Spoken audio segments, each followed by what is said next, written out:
Welcome to Fiery Discourse, your podcast and media featuring dragonesses, female dinosaurs, and other similar saurians and scalies.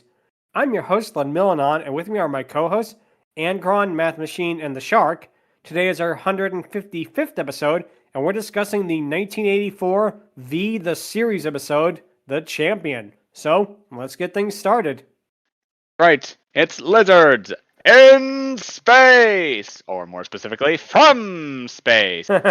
V started off as a miniseries made in 1983. It's about a group of seemingly benevolent humanoid aliens, the visitors, arriving on Earth. They come down and they say that they want to share the fruits of their knowledge and bask in the glow of humanity. It turns out that they end up taking over the world and, we gave them too much power, which then becomes, they're actually evil lizard people that want to eat humans. So, humanity really dropped the ball on that one. But a human rebellion group ends up forming up against them, which is shown in the sequel miniseries, The Final Battle. And much like Friday the 13th's final chapter, the final battle was anything but, as we end up getting this TV spin-off. Now, what's interesting about this series is that it was very much like a soap opera, only instead of humans, it mostly starred lizard aliens. Oh, go ahead, Math. So what you're saying with the plot of these aliens is, to serve man, it's a cookbook. It's a cookbook. It basically is a remake of that, just with somewhat larger budget, and sadly, no Richard Keel. Yeah, also, thing to note about this, you say that it came out in the 80s, but This kind of feels a little bit like late 70s. You can tell with the cinematography, it feels sort of like a fish out of water, but the water is just a few inches nearby. No, I actually disagree with this because, especially in the intro, you can tell that this is 80s because the aliens in particular, the outfits that they have in that intro, they look like they're from Gem and the Holograms. It has that lovely 80s effect of, it looks like they got dressed completely in the dark. I question what the fashion sense was in the 80s because it looks like no one wore anything that matched. A little bit. I still see a little bit of the 70s in there, just a tiny bit, but I can kind of see what you mean. Anyways, go ahead, Shark. Speaking of the intro, I think something that really sets this show from the late 70s, early 80s is that they have the whole part where they pass the cast and it's like, this actor playing this character, and they have a scene of the character doing something, and then, and this actor and all of that, which was very common during that time. So yeah, with that alone, you already have an idea of what you're about to watch. The show's intro begins with a narrator saying how they came in UFOs, as you see UFOs all slowly approaching the Earth, then hovering over cities. What's interesting about this is that the title sequence actually reuses footage from the miniseries, which works to its benefit because the miniseries did have a higher budget than the actual TV spinoff. We then see a bunch of UFOs hovering over major cities, which reminded me a lot of Independence Day. I wonder if that's where they got it from. Did Independence Day come out around this time? Nope, decade later. Yeah, then they just ripped off this moment. The narrator goes on to say that Mike and Julie, two humans, grew suspicious of the visitors' intentions and managed to infiltrate their ship. We cut to them inside one of the ships where they see frozen human bodies, then see a visitor remove his skin to reveal a scaled hand and a lizard head. Julie notes with horror that they're shipping food, as we then cut to the visitors shooting at them. We then see various shots of the visitors shooting at them and the humans fighting back against them. The visitors all wear red-colored jumpsuits as their uniforms, as Shark mentioned. We then get character cards showing everybody in the show, including Jane Badler as Deanna, who Deanna basically is the main antagonist of the entire franchise. In the original miniseries, she was the second in command on her initial fleet, but in the final battle, she kills her commanding officer, then kills the security officer who comes to take her in, and she just wants power. Above all else, she just wants power no matter how she gets it. She is probably one of the better parts of the show. Or, more accurately say, unlimited power! Early 80s show when the villains were supposed to be just one-dimensional, so of course, power is the only thing is gonna be her character. We also see June Chadwick as Lydia, who is Diana's main rival, and Mark Singer as Mike, the head of the Resistance. What's interesting is one of the other characters, who is Willie. He's a somewhat eccentric janitor who ended up joining the Resistance. He's played by none other than Robert Angron. This show came out maybe 2 or 3 months before Nightmare on Elm Street did. So this literally would be the last time people would be able to see this actor in something else other than Freddy Krueger for a very long time. Oh, go ahead, Shark. Yeah, that's really interesting how when you see him here, it was like, oh, just this guy I've seen before, and in a few months or years, he's gonna become the horror icon we know today. And, well, I wouldn't say love, more like fear, but... Second, Willie the janitor. Was he Scottish by any chance? Makes me wonder if they reference this with that, because you never know. Yeah, it's one thing getting forgotten about after having a few short roles in a few movies, but getting only known for one goddamn character? Now that's a real bitch. The opening ends with the narrator saying that the resistance is all that is left between us and the visitors, with all of the UFOs ominously hovering over the Earth. The episode itself begins with Mike and Kyle, who is another leader of the resistance, driving alongside a road as Kyle offers to take the car. He says that they'll get off the back roads and find civilization. Kyle is worried about what happened with the Tuscan rebellion, as Mike says that they're tough and will stand a good chance against the lizards, which... They call the visitors lizards because they are lizard people, and... Lizards. Mike and Kyle are carrying over 200 machine guns for the resistance, as they say that they will, quote, do something to help out the morale. They then drive past a police car, as it then turns around and begins following them. Mike is shocked, saying that the world is falling apart and they're still handing out tickets, before telling Kyle to hide the weapons. Oh, go ahead, Angron.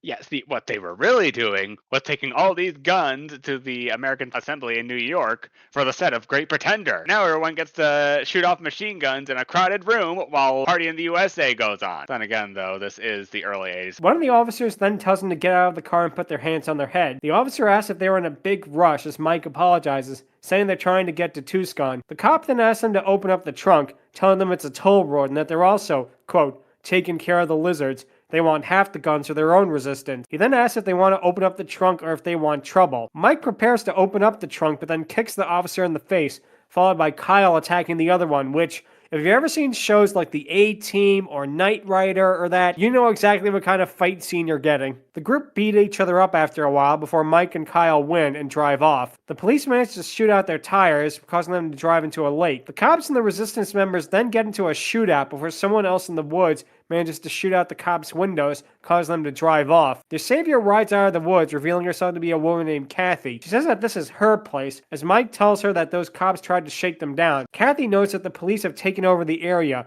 as Kyle notes that they're collaborators with the visitors. Karn, the police officer with the beard, turns out to work for Big John Rowland, who sold out the town. She notes that they're resistance members as well, as Mike says that they won't be able to get the guns in time. Oh, go ahead, Angron. Yeah, just be thankful this is Arizona. If this were Texas, the entire town would be sold off to Yodeland Slim. Kathy mentions that the fighting is really bad over there and that she can help them.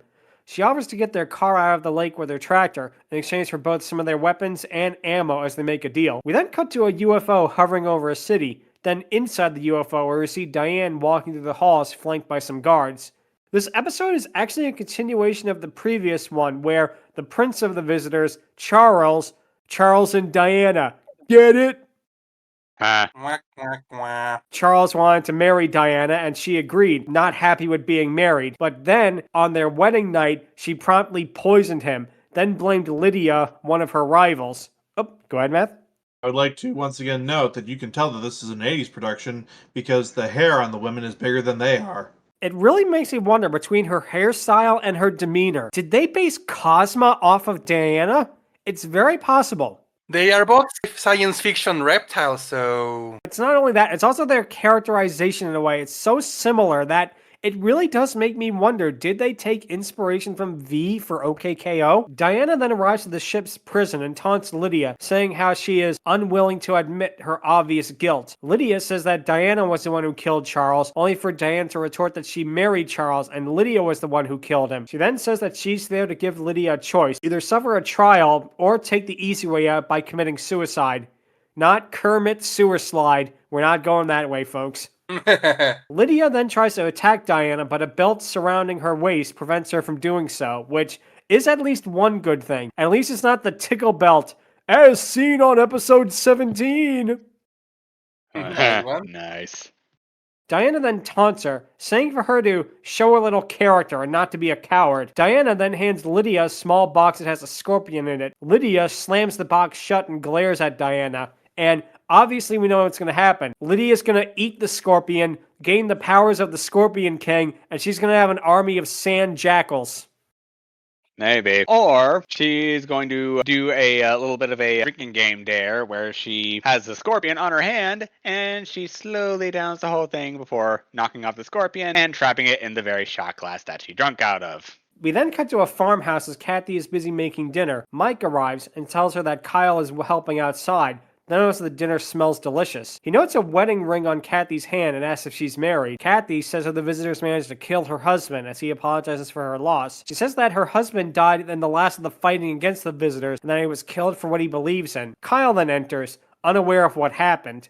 He then makes a joke about being ready for dinner, as Mike says they should go fishing first at the middle of night, so obviously a perfect time to go fishing there. The pair then prepare to leave before then being held up at gunpoint.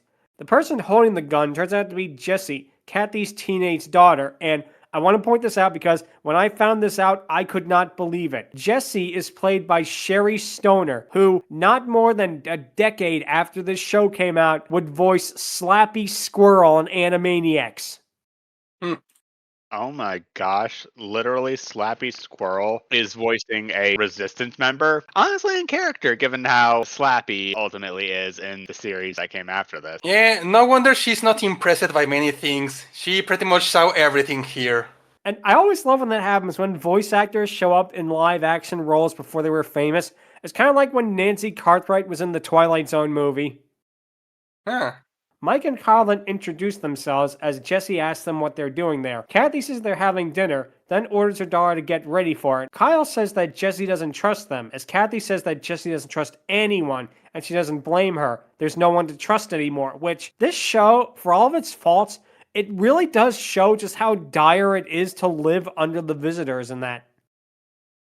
Yeah, pretty bad, all things considered, but could be a whole lot worse. It could be several million years later in the future, and a whole bug people decides to rearrange your genetic molecules and make you completely unrecognizable. Kathy then goes on to say that the police make them pay taxes to the visitors in form of food.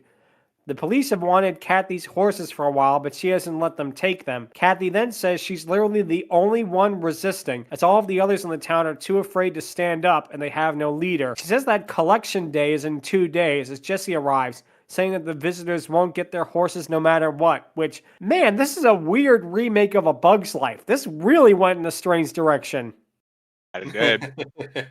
They then sit down for dinner as Jessie asks if they're real lizard fighters, which you gotta love ambiguous syntax because they could either be fighters of lizards or real lizards that are fighting. Yep. Fight was fighting love. Mike says that they have to be, as Jessie says that we can really get somebody here. Kyle notes that they could use her in a few years, as Jessie says that she's ready to join the resistance now. Kathy denies this as they all say grace and begin eating. We then cut to a bar where Big John, the sheriff, shares drinks with Carnes and tells them about how they got caught in the crossfire. Carnes says that they should have shot both Kathy and Jessie when they had the chance. Big John is horrified at this, saying that they don't need martyrs when they're still trying to meet the quota that the visitors gave them. Big John says that if they don't give the visitors the right amount of horses, the visitors are going to eat them instead. Carnes says that Kathy and Jessie aren't scared, as Big John says that they can make them scared. He then asks about Kyle and Mike, as Karn says he knows nothing about them. Big John says that they have to find out, then tells Karn to go out and deliver a message to them so they know just how to get back in line. We then cut back to the UFO, where Diana sees that Lydia is still alive, and taunts her for not being able to go through with the act of ending her life. She calls Lydia a pathetic weakling, and then picks up the box, before seeing the scorpion is not in it. Lydia says that she ate it, which probably ties into our Scorpion King joke right then and there. She then says that she saved the best for last, and she throws the tail at Diana. Diana storms off and says that they'll prepare for trial, as one of the guards turns off the force field and unhandcuffs Lydia. We then come back to the farm on Earth, as Kathy asks if the two are going to stay the night. Mike says that they can't, as it'd be too dangerous for them. Kyle leaves to put the guns and the ammo in the barn, as Kathy says that she wishes that they could stay. She says that the resistance needs a leader. Mike asks if she could do it, but she says that when her husband died, the resistance died with it, and they need somebody else to stand up to the plate. For all the faults this show has, I do like this because this feels so real, you know? It feels real, but at the same time, the way that this is done, especially in later scenes, it feels like it's just one step away from, I need a big, strong, manly man to help me with resistance. I mean, Yeah, a little bit. It could be a whole lot worse, but this at the time was the closest thing that people had to a post-apocalyptic sort of deal. Seeing this happen would definitely make a lot of people question how capable humanity would be in a situation where they are under the thumb of someone bigger or are in a world where they just don't exactly have civilization anymore. Guns then begin shooting up the farmhouse as Mike shoots back at them before the intruders runs off. Jesse arrives and asks if they're alright, as Kathy says it's probably one of Big John's tricks. Mike agrees that they do need them there and decide to stay for a few days. Kyle leaves to go to LA as Mike asks what's for breakfast, while Jesse cheers over him being there, and obviously, if Kyle's going to go to LA and it's post-apocalypse, he can meet up with Snake Plissken. We then cut to the UFO as Diana finishes her trial summary and asks for a verdict. Now, the council is made up of visitors in their natural appearance, with regular lizards running around on rocks. And here's where we talk about the visitors' design, because on the TV show, it definitely took a bump in budget compared to the miniseries, because they look like the standard lizard people design, and they all have blue humanoid eyes, which we're going to get to why that's so strange later on, but for now, it looks pretty cheap. I'm not going to lie. It's an effect that it's better than like the Gorn in the original Star Trek, but at the same time, I don't know. It just kind of looks a little silly. You notice that when they talk, they don't really focus on them. And the reason for that, I think, is because they could not move the mouths of these masks. Probably not. But yeah, this definitely was the time where movies like Star Wars were pretty popular. All things considered, I can't fault it for being a little limiting, even for a show like this that came out in the early 80s. To say that effects have definitely improved since then, and looking back kind of feels like dipping your face in ice water. Not completely inaccurate. I mean, it could be a whole lot worse. Diana finishes giving the case as Lydia tries to protest her innocence. Diana cuts her off, asking the judges if they reached their verdict. One of the judges stands up and places his staff on the rock, which manages to disintegrate the lizard. He declares that Lydia is now guilty of Charles's murder. She tries to protest her innocence, but is quickly muffled by the guards as Diana says it's time for execution. She then taunts Lydia again by saying that you gave it a good try, but it was a little too late, before walking off and laughing. Which Diana is just so deliciously evil here. I think the best comparison I could give to her is she's basically a lizard alien female version of J.R. Ewing, if anyone is old enough listening to this to get that reference. We then cut to Kathy and Mike on horses, as Mike notes that there were at least 8 vehicles there. Kathy says they're lucky that Mike is there, as she goes on to say that they have 20 horses left, and they have to give half to the visitors. She says that she won't give in no matter what, as Jesse would never forgive her. Mike asks what would happen if nobody paid their taxes to the visitors. She says that she wouldn't know, as she doesn't have the fire to stand together, but Mike tells her to call her neighbors and that together they could work to defeat the visitors. Kathy asks if that means he will lead them, which kind of leads into Matt's original point of, yeah, this definitely feels dated in a lot of ways, but we'll get to more of that in a little bit. Before Mike can answer that,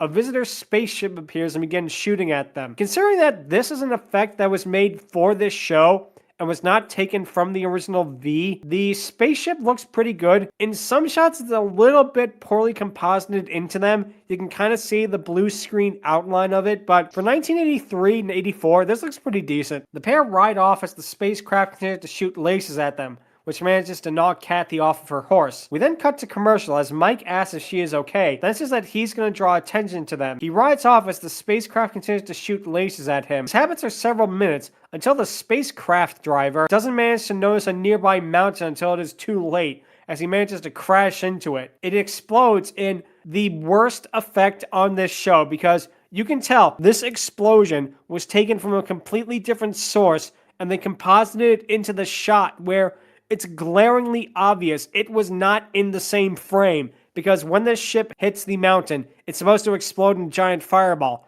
Now what they do is, the ship hits the mountain, and the fireball plays over the footage of the spacecraft, but it's obvious it's just being played over it. Yeah, the only way it would be even more obvious is if the fireball explosion itself was from something like metal slugs. We then cut back to another shuttlecraft as it arrives to the UFO. Lydia's execution is being prepared as she stood before a giant laser. Diana arrives to taunt her some more. She prepares to put a blindfold over Lydia's eyes, saying that she always looked good in black. Lydia defies her, saying that she prefers to watch. Diana mockingly says, "How brave of you," before she asks if Lydia then has any last requests. Lydia requests to prove her innocence before Diana says that the court says otherwise and prepares for the execution. She is just so deliciously slimy and evil. And I'm sorry, Diana for me was my favorite character of the show just because she is a lot of fun to watch. Yeah, I can definitely understand that. Like, there are other characters who do the whole, "Oh, I'm so deliciously evil, and you will quote everything I say," potentially. Other characters have done that sort of thing better, in my opinion. Cosma, Charmcaster, Team Rocket, just to name a few. But, I mean, you could do a whole lot worse than her. And yet, to get an idea of just how evil she is, and since we're technically on a trial right now, I will say the Danganronpa trials are even more fair than her trials, and it's probably that her execution is gonna be even more painful than the ones from that game.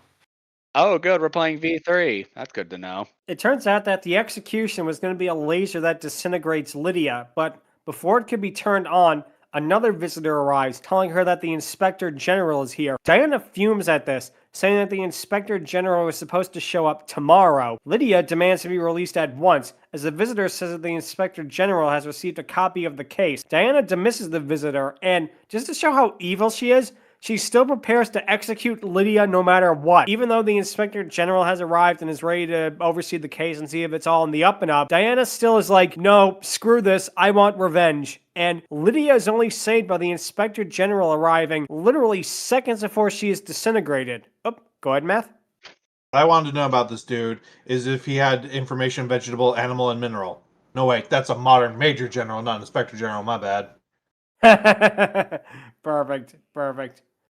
The Inspector General then arrives, and his name is Philip, and what's interesting about him, he is the identical twin brother of an earlier character who was a visitor who ended up joining the Resistance, which they're called the fifth column within the franchise. He was a visitor who ended up betraying his people. No one knows that, except, of course, for Diana, and I do like what she does here. It's so clever because Diana notes how similar Philip is to his brother, then says that he died a painful death at the hand of the humans when it was the opposite. Diana was the one who killed his brother. She will stop at absolutely nothing to get her way at all times, which, again, might seem a little formulaic. It might seem a little bit one-dimensional, but I'm sorry, it's a blast to watch. Philip then tells him to stop the execution and release Lydia. He then says that they must deal with the death of Charles, as Diana says that Lydia has already been found guilty. Philip says that he will open up another investigation into the murder, as Lydia is thankful. He then officially frees Lydia, as Diana says that she will destroy Lydia no matter what. Really just shows how one-track minded she is. At the same time, it's a blast to watch. We then cut to the farmhouse, as Kathy notes that literally none of the other neighbors have shown up, calling them chickens.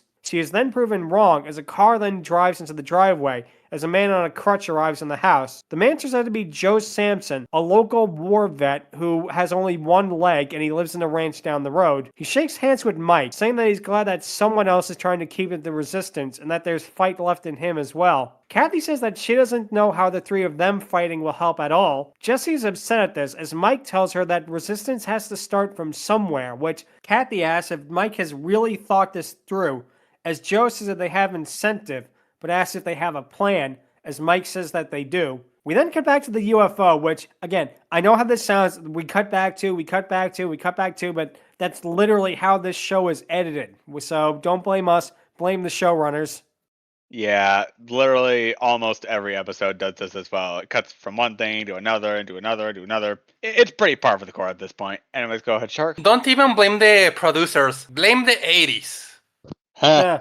Yeah. We then come back to the UFO, where the council is busy reviewing the trial, with Philip saying that Lydia had no reason to murder Charles. Diana retorts by asking why Lydia would buy so much poison, as Lydia says that she didn't mean to murder Charles, she meant to murder Diana. Dun, dun, dun. And if this is a soap opera, this would be the ending with the big freeze frame until the next episode, but we get that a little bit later down the road in this show. Philip then says that the fact that it was unsuccessful does not give Diana the right to have Lydia put to death. Philip says there will be a new trial, which, showing how fair and even these aliens are, it's going to be a trial by combat, in which the winner will be the one who lives. So, great legal system you got there, visitors. Lydia agrees to it. Philip says that the trial will begin the following night. Lydia then smirks at Diana as Diana glares at her with an evil intent. We then cut to back to the sheriff's office, as Karn says that he knows that he saw them before. He passes some folders over to Big John as they see that Mike has a wanted poster by the visitors. Karn says that's him,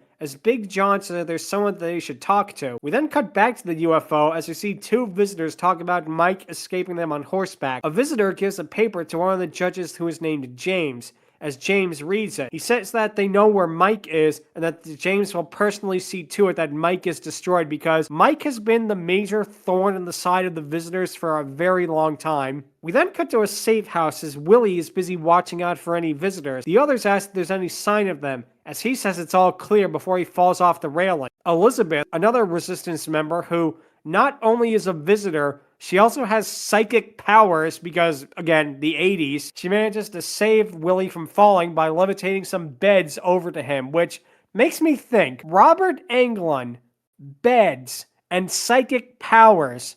I wonder if you could make a movie franchise out of that. Nah, it'll never work. Or, I was going to say, you could also make a video game franchise out of that. But nah, it'll also never work.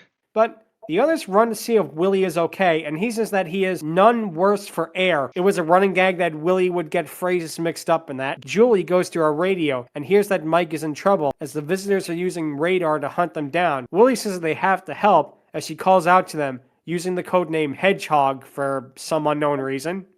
I mean, Sonic wouldn't exist for another decade, so we then cut to the UFO as Lydia and Diana are preparing for their combat. Lydia says that I have never been defeated in Mortal Kombat, which it's obvious to see why. She always picks Sub-Zero first. Or, but she basically said, I have never lost a fight where losing a fight results in your death. I wonder how I could tell. I do like this moment, how Diana actually points that out by yelling at her, idiot, if you did lose, you'd be dead. Which, I love that. I love that they actually gave Diana that little bit of moment there. It was in this scene I found myself wondering, because these two kept going at each other so hard like this, are we sure the species is lizards and not cats?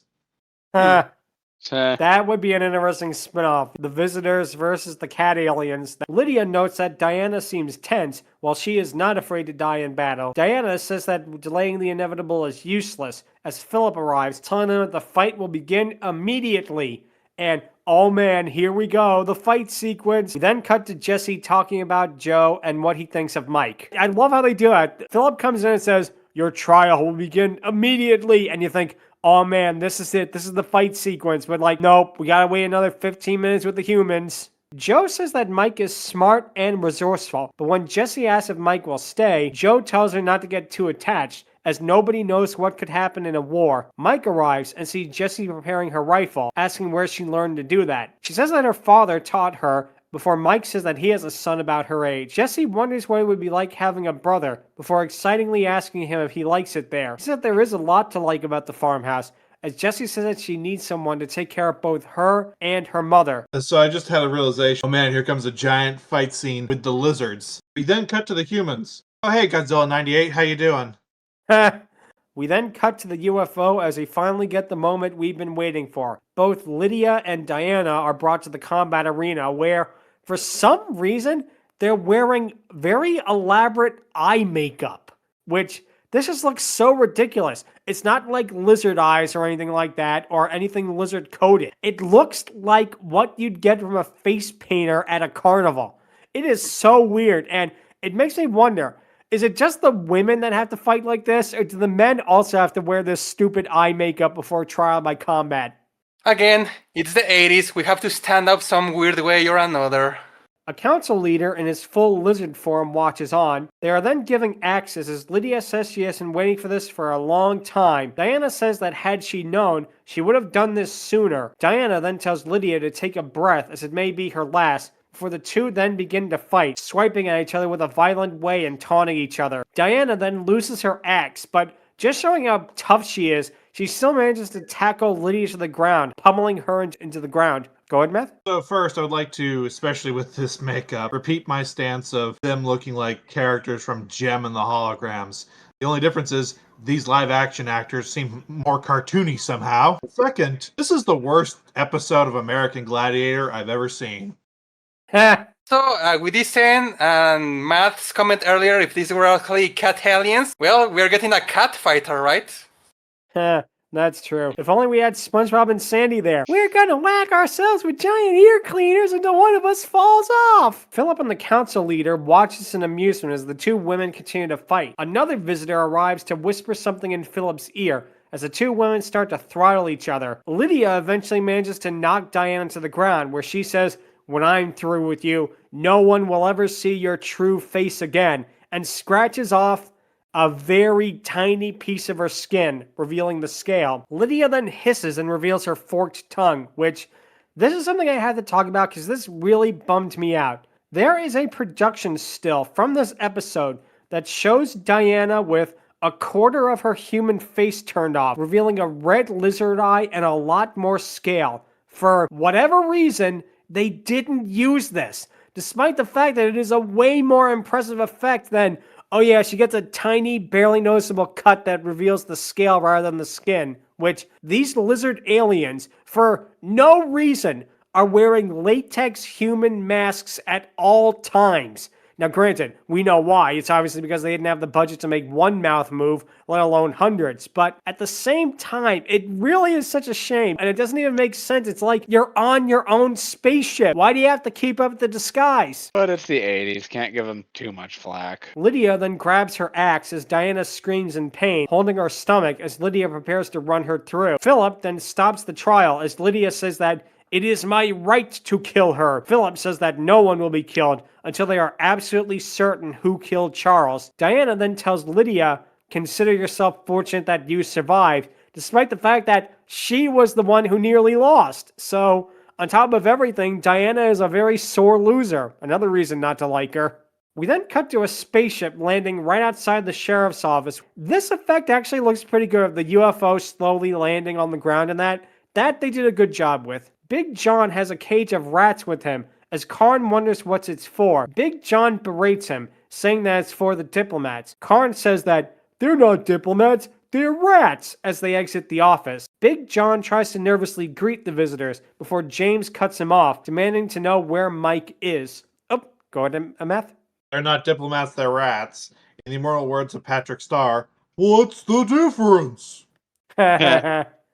Big John nervously hands the visitor the cage of rats, as the alien notes it's gamey, before he takes one out and swallows it whole, which, in the miniseries and the series as a whole, the visitors use rodents as one of their food sources, which was the big shocking reveal of the miniseries when Diana pulled out a guinea pig and basically swallowed it whole and alive. So yeah, that was the first indication that something was not right with these aliens. So they kind of have to keep doing it here to diminishing returns. Karn and Joe watch on in horror as James says that it tasted good. Joe is shocked by this and then drives off to warn the others about this. We cut to him arriving to the barn as he runs out of it. Joe then asks Jessie where her mother and Mike are, as he says that they're off getting the horses. He then warns her that the visitors are there and that they're going to get Mike. Jessie runs to the house as Joe hobbles after her. Jessie then runs out with a rifle, getting into the car and driving off as she says that you have to do what you have to do before driving off to try and save the day. We then cut to Kyle, Willie, and Elizabeth leaving the car as Willie knocks on the door. Joe answers by holding Willie at gunpoint, demanding that he leaves there. Elizabeth then uses her powers to knock the gun out of Joe's hand, causing him to ask how she did that. And how they do it is they have white flashes appear on the screen as she's using her powers, which probably was a way so they could hide the jump. Is a pretty creative way. And Joe then says that Elizabeth is a great show before noticing that she doesn't have a gun, which you're a trained army vet and it took you that long to notice. Kyle then says that it's okay as they're with Mike, as Joe asks where Mike is. Mike then arrives on a horse with Kathy in the van right behind him as Mike introduces them to the others. Kathy asks where Jessie is, as Joe says that it's all his fault that she drove off. He says that the visitors are coming and that they're coming for Mike. Kathy asks if the visitors took Jesse, as he says that no, she went to them. Kathy says that she has to stop Jesse, but Mike says that they have to stop her, reminding her that they're the resistance. We then cut to the visitors with James having eaten yet another rat. Thank you so much for that show. Big John shows them where the road is, as he asks if they need his help to drive them off. James says that there's no need, as they can take their spaceship and finish off the resistance in one fell swoop. Big John praises the visitors, saying, "You lizards got style," which, if they actually looked like lizards, they definitely would. Lizard. We then get a really badass line from James where he says that, "Don't lick my boots. I'm more likely to step on your throat than anything else," which really just shows how much the visitors are just disgusted with humanity as a whole. In the beginning of the miniseries, they tried passing themselves off that we are your friends, we are here to bring you peace and goodwill and love, but now they are completely given up on the facade. They are just openly, outright saying how much they despise humans. Yeah, pretty much it started with, "Hey neighbors, want to trade details, learn about some stuff that we ultimately have over y'all," and it immediately goes to, "Suckers, we're basically dominating your thing." Like, unlike all tomorrows, though, this definitely has a more positive outcome. Go ahead, Matt. I want to know what writer tried with that line, because that line is way too good for how cheesy this show is. Before things can go any further, gunshots alert the visitors as they all run outside. Jessie is there, shooting at the spaceship with the rifle, as the visitors all laugh at her for this, which is like, why would you try to take down a high-tech alien spaceship with your rifle? It's not gonna work. They ask her what she's doing, as she says that she's trying to shoot the lasers off her ship, like how her father taught her. James asks her if her father ever taught her to respect other people's property, which, you're not people, so why should she care? She says that the visitors killed her father and she's there to even the score. The visitors just show off how evil they are because they're ready instantly to just kill a teenager without even a second thought. Kathy then arrives, saying for them to let her go and that they have the horses. When the two visitors go to see the horse trailer, Mike and Kyle bust out of it, knocking out the alien. We then get a long fight sequence where the resistance all fights off the aliens, including one really unintentionally funny part where Kyle leaps off the bar building to tackle two of the visitors, which, number one, how did he get up there so soon? And number two, this is the silliest jump attack since the return of the Texas Chainsaw Massacre, aka Texas Chainsaw Massacre: The Next Generation. If you've seen that movie, you know. Duh, duh! Big John raises his gun at Mike, but Joe manages to beat him over the head with his crutch. Kyle and Mike continue to beat up the visitors, with Mike managing to throw one of them into another one. One visitor shoots at Mike, but Mike somehow manages to beat the visitor to death with his fists as the visitor's spaceship takes off. And I'm sorry, how did these guys manage to conquer Earth? I feel like most sci-fi could beat them with a board with a nail in it. Enslave humanity, will ya? Run, Kodos, run! Yeah, definitely. Anyways, Math. I don't think I've ever seen an actual live series pull the "I'll beat a motherfucker with another motherfucker" bit before. And it looks just as silly as you'd expect. Go ahead, Angron. Yeah, only way it could be sillier is if Mike said go like, "Oh man," and just punches him square in the face. Jesse then embraces Kyle as Willie uses a gun to hold up the cops against the wall. Jesse is glad they managed to drive off the visitors as Mike says that we did it all together. The group then prepare to leave as Joe says about how it brought back good memories and they're welcome back anytime. Kathy says that goes for her too as Mike asks if they'll be safe. Kathy says that they're the resistance now as Mike tells Jesse to take care of her mother. Mike gets into his car, but not before Jesse hugs him, telling him not to leave, which, I'm sorry, I was not expecting a full house moment in this episode. Mike tells Jesse that he has work elsewhere as he tells her to get strong for him. She asks if he'll come back once the war is over, as he says that nothing would manage to keep him away then. They get in their van and drive off as Jesse and Kathy watch them leave. We then cut to the UFO as both Diana and Lydia are talking about what happened. Diana taunts Lydia, saying about how fortunate for you that Philip stopped the fight. The war would have been over for you right then and there. Diana doesn't take the bait, instead saying that self-delusion is dangerous, and saying that she began her attack. Lydia then says that you began your attack like you begin anything else, on your back covered in slime. This really feels 80s in the way that it feels so much like Dynasty or Dallas or one of those shows where you had these wonderfully female leads in that would just go at each other at all times. It's basically literally Dynasty, but with UFOs. Diana then says that the next time Lydia gets into a mess, she won't help her out. Philip then arrives and says that there won't be a next time, as he mentions that there was a set of prints on the bottle that poisoned Charles. Diana protests this, as Philip says that both Lydia and Diana have to watch each other, and if one of them manages to get harmed, the other shall be blamed. Lydia asks about her rank, as Philip says that he contacted the leader, and that Lydia now reports to Diana. Philip says that Diana now reports to him, as Lydia begins asking her files on Diana. The episode ends with Lydia leaving, as Diana says that, "I'll make you get exactly what you deserve," and true to the 80s, it ends with a freeze frame on Diana as it zooms into the camera and dramatic music plays. Normally, I don't talk about this, and I want to say this. For all the faults this show has, I thought the ending theme was actually really, really creepy with how minimalistic it was. I like a real spooky vibe that I feel like the rest of the show did not really deliver on. Go ahead, Shark.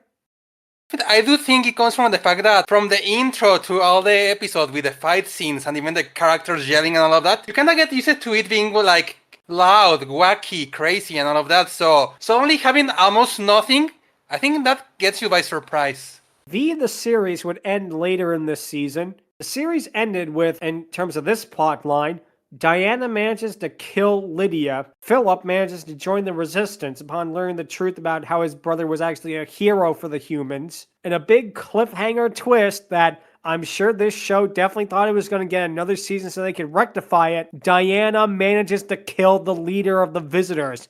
She places a bomb on his UFO and it explodes. And the episode ends with Mike saying that now we take the fight to Diana as they drive off, and never to be finished. At least not for 25 years. A sequel series was made in 2009, and I will give them credit, this was clever. It starts out as pretty much a straight reboot. You think that it's a complete reboot of the franchise from point one, everything is new again, and it has no continuation with the 80s series. In season 2, it turns out that the main antagonist, Anna, is the daughter of Diana, who appears in the series to try and wrest control back from her daughter. And I give him credit. I give him credit for that. That is actually really, really creative, how he managed to tie the old series in with this newer one. It turns out in the period between the original series and the sequel series, Diana wants to try and broker for peace with humanity, which does not make sense seeing how everything she is in this series. But we'll get to the 2009 version of V some other time, which I'm actually interested in looking forward to. You know, it could be a lot of fun. While the series isn't exactly perfect by any stretch of the imagination, I will definitely say that I was a little bit interested. It has some early 80s campiness that's pretty par for the course of most old shows like this. I don't know, compared to something like Star Wars or Transformers, this, I mean, I'd probably give it a decent watch through once, but I don't know if I would fully enjoy it like other dramas out there like MASH. It's cheesy. It's corny. It probably is not aged that well, but I feel like the concept alone is a pretty interesting one, and considering the fact that this really did not have that high of a budget, I liked it for what it was. I thought it was a pretty fun time, but that's going to lead to the question of the week, which is, what is your favorite sci-fi alien species? Mine is going to be one from Star Trek, but it's not one that you think, because I could say, the Gorn, because Scalies. I'm actually going to go with a more obscure one, and that's going to be the Caitians. Now, the Caitians were first introduced in Star Trek the Animated Series with Mriss, who was actually voiced by the wife of Gene Roddenberry, believe it or not. And the reason that she was added because the actor playing Chekhov refused to come back for the TV show for whatever reason, even though he did write an episode. They invented Mriss to basically be the Chekhov of this series. And like I say, she's a great design. I love it. I love her character. Unfortunately, because Star Trek the Animated Series is made by Filmation, there are a lot of times where her eyes are facing in two different directions, which, that's Filmation for you. I mean, they did He-Man, and yeah, that was not the best animated show either. I also kind of like what they Definitely. did with lower decks with the species. I'm not really a fan of lower decks. I feel like comedy was never Star Trek's strongest point, and I feel like trying to do Rick and Morty meets Star Trek for me just doesn't click, but I did like what they did with the Caitians there, especially with the Dr. Tana. She's just a great, great character. I agree to disagree on Star Trek Lower Decks. I do understand that having a series that's basically just comedy and more satire compared to the more serious stuff of Star Trek, I can see that turning off a lot of people, but to me personally, it made a lot more sense and felt a lot more impactful than Rick and Morty and some of the actual live action Star Trek shows. Even Next Generation and the original series felt a little lackluster compared to it, in my opinion. I think for me, it's that their design is so well done. I mean, Star Trek always has done really, really good with aliens in general, but just something about their design is so simple and yet it does work. I'm not just saying that because, oh, furry trash and that. No, I actually do like it. My second choice for my favorite alien species is going to be Wookiees because, yes, holiday special, but at the same time, I'm sorry, they are so badass. Just Chewie in New Hope alone manages to undo all of the nonsense of the holiday special. The fact we actually get to see them in Revenge of the Sith is really, really badass. They're also really good with technology, and that is so cool. And I am one of the few people who think that, I'm sorry, George, you should have had the Wookiees be in part 3 instead of the Ewoks. That would have been way, way better. But yeah, those are going to be my choices. It's going to be the Caitians and the Wookiees. Angron, what would your picks be? The first up is the Metroids, which, for obvious reasons, are pretty amazing. They're pretty much galactic amoeba leeches that siphon literally everything, and so much cool. Like, they are personally better than the Xenomorphs, in my opinion. Change my mind. You can't. Then, of course, there's the obvious Sangheili race from Halo. They're all pretty much female scalies, which, when we get to Halo, I cannot wait to talk about them with someone else as well. So the Cybertronians, because they're giant robots from outer space who were made by a literal deity who split himself in half because of reasons. But sadly, we're not going to be talking about any of them. They're cool and all, and oh yeah, brief mention of the Ultra Beast, Deoxys, and the Laboans from Ben 10, because yeah, those are never mentioned. This one is more of a recent discovery, and it comes from a book series that I've mentioned at least a few times on this episode already, and those would be the Pterosapiens, the Saurosapiens, the Tool Breeders, and the Stereomorph Gods from Altomaros. Like, it's very weird to think about because, yeah, a little bit of a spoiler for a book that's like 19 years old at this point. All the aliens that you see in that book, in that universe, were all human once. Courtesy of a certain insectoid alien race, they just came up and decided to alter humanity into very interesting looking abominations in their eyes and just left them to ultimately tend to their own devices, adapt, pretty much regain sapience, all that random junk. And while not every design is an absolute winner, I would not advise looking up asymmetrical people if you value your sanity. Those 4 in particular that look just so amazing in my eyes. The Saurosapiens are not just scaly humans, they actually look like legit dinosaurs. Think kobolds with a bit of raptor thrown in there and you pretty much get the gist. They, however, were pretty much evolved from a non-sapient lizard race that were tended by another sapient race who has since gone non-sapient. From what I could tell, they pretty much look like ranchers, riders, and all that stuff, despite their size. Another is Pterosapiens, which are pretty much pterodactyl people. Because of their quick evolution, they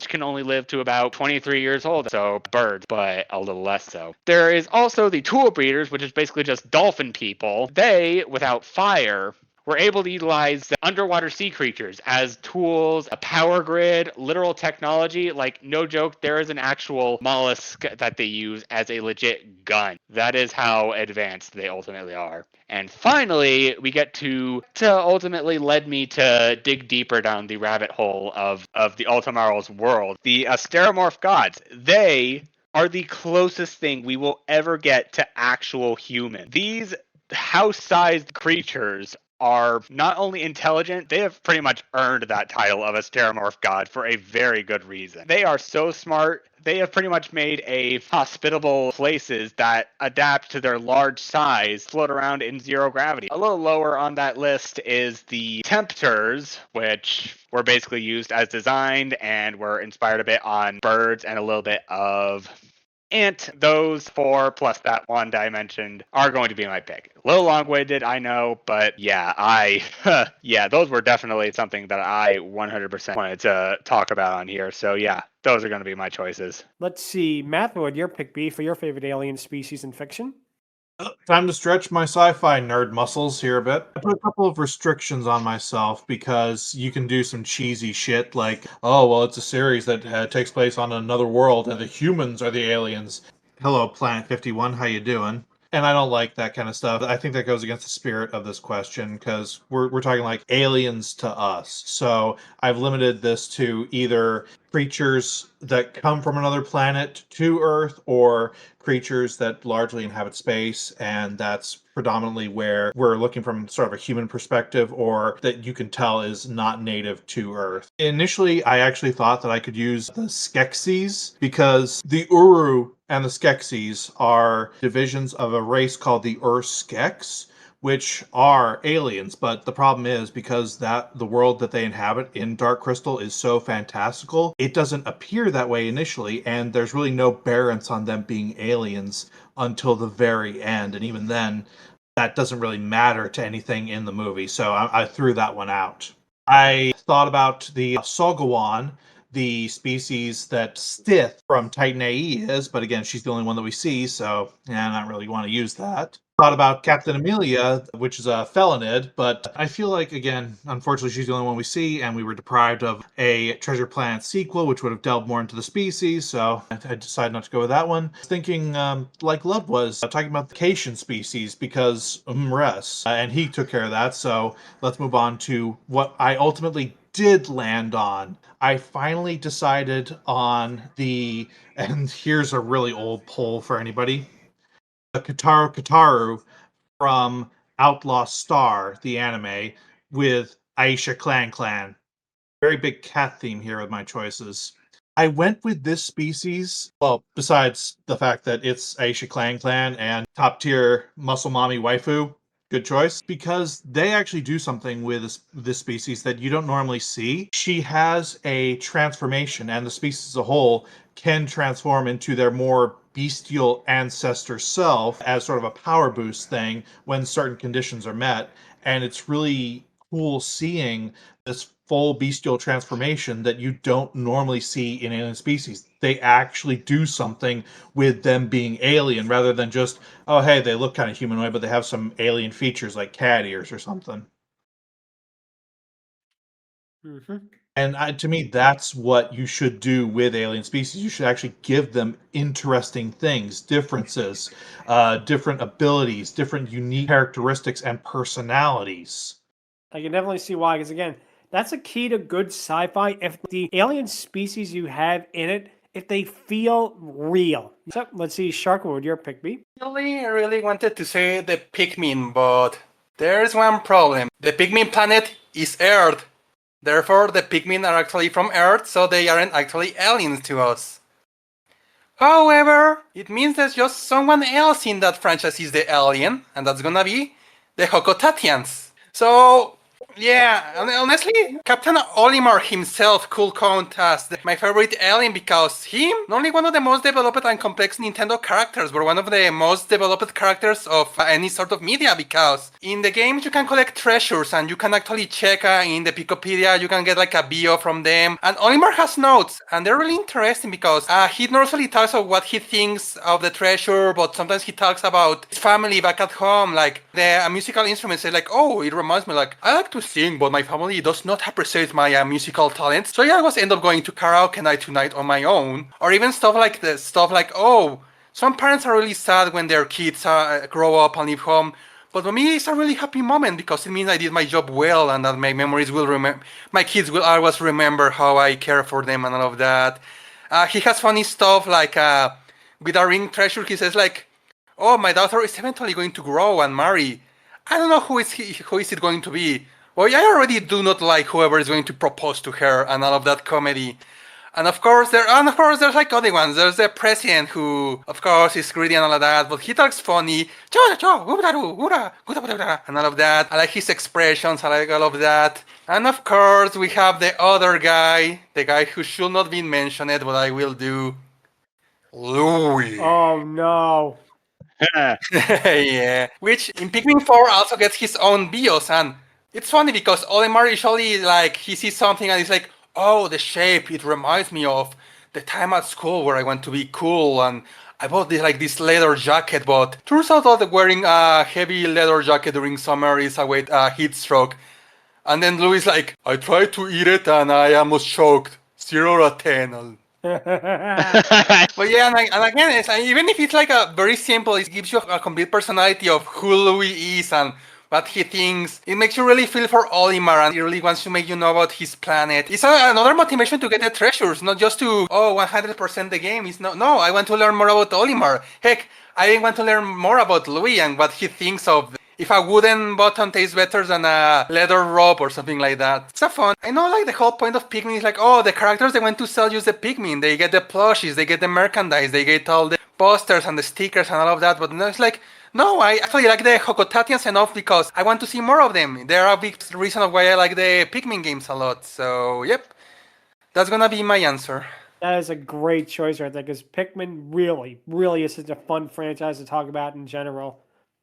And yeah, we might actually be able to talk about it on the podcast someday, wink, wink. But getting back to this podcast, now it is time for the patent-pending Dragoness Scale, where we're going to rank them, of course, from 1 to 10. Today we're going to rank both Diana and Lydia because they have enough screen time to where they can count. Now, this is going to be interesting because this really is just on character because in terms of appearance, there is nothing. We know what the lizard aliens look like, and they look maybe 2 out of 10 at best, so they already have that little handicap going for them. But I'm going to give Diana a 7 out of 10. And I know it sounds really high, but man, I just love her. I love the personality of her just being so wicked and just so power hungry, no matter what. She's so devious, I think, and I like that. I like that in a villain. It's nothing wrong with having like complex villains with big backstories and that, but sometimes you just want to sit back and watch somebody just be evil for the hell of it, you know? Now for Lydia, I'm going to give her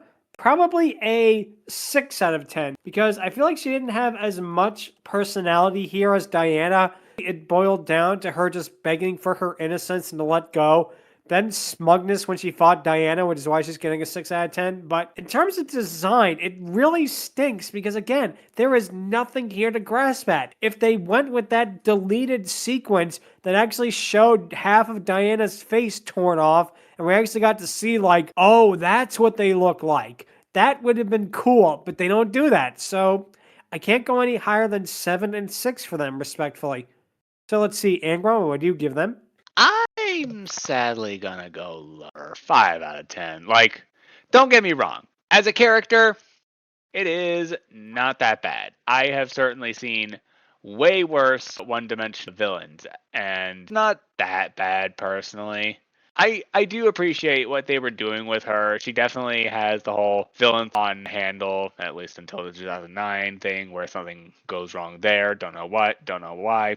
We'll figure that out later. But as is, I've seen better personally, like I said, like Team Rocket and a bunch of other one-note villains who are a lot more entertaining and are personally a lot more devious because she just wants to conquer the entire empire and just ultimately rise to the top. Hi there, Vox. Sad to say, she is ultimately going to get a 5 out of 10 from me. There are better things out there than her, but as is, she does her job serviceably. Also, again, the lizard design does not do very good for her as well. So she's not going any higher than that. Okay. Let's see, Math, what would you give them?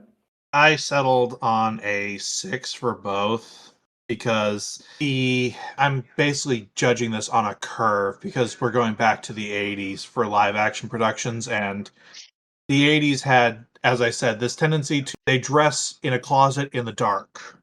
And you can see that here, especially during the American Gladiator scene that I alluded to. The outfits, the designs, everything is like, okay, I guess. What kind of saves them is that it's unintentionally hilarious how catty and just how much these two characters go at each other. It felt kind of like, if anyone's ever seen the American Dad parodies of Dynasty, I was literally just waiting for them to slap each other and just yell slut bitch all the time. That's like the only thing that saves these characters and makes them entertaining, and that's not what they're trying for. But otherwise, it's just like par for the course 80s show. So like Indeed. 6 is about as good as I can give them. Shark, what would you give them? Yeah, I'm gonna have to go with 5 for both of them because, well, the main issue is obvious. They have their disguises through the whole episode. The only thing we see is a little scratch that reveals some scales on them. As you pointed out, it doesn't make sense. You're in your ship, you're among other visitors. Why are you wearing disguises? So that's like I mean, why are you doing this? Why create an alien species we're not really going to truly see through most of the show? And again, for the personalities, for an 80s show, I guess, they show something, alright? For the time, it's like, oh, villains or this kind of character just being one-dimensional, okay, makes sense. And at least you have some like level of evilness or pettiness that really makes it stand out. So you got something, but not much. So I'm gonna leave you on the halfway mark with a 5 out of 10. I forgot my ranking for Lydia as well. I'm giving her a 6 out of 10 just because she's slightly better than Diana. Slightly. That'll be it for this week. If you have any questions, or if you want to see a death battle between Diana and Cosma, you can email us at fiarydiscourse@outlook.com. Visit us on Twitter at twitter.com/fiarydiscourse. Visit us at bluesky@blueskyfiarydiscourse. Be sure to like and subscribe, leave a comment, describe the playlist. Any and all comments are appreciated. Next week, we're going to be talking about something a lot different compared to V. We're going to be talking about the 2011, and forgive me for the pronunciation of this, Boy episode Mama Zila Attacks, which will be very unique to say the least. But until then, thank you all so much for watching, and take care. Bye-bye. Later. So Adios. See you all next week.